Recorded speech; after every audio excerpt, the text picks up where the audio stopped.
Ama la tua città, un progetto politico partito da Palma di Montechiaro, adesso comincia a prendere corpo in diversi centri dell'Agrigentino, questo vuol dire che il progetto comincia ad essere convincente?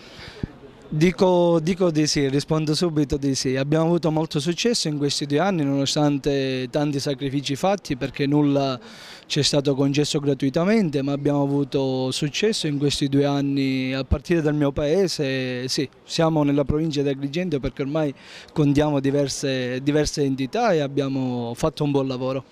Qual è la chiave di lettura allora della presenza del senatore Ruvolo?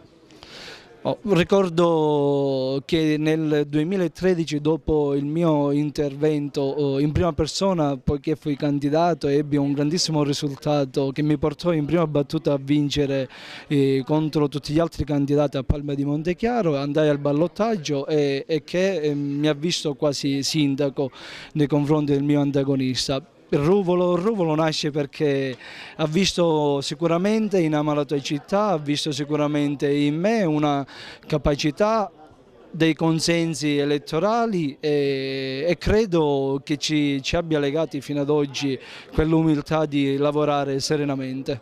Forza Italia, Fitto, che significato hanno?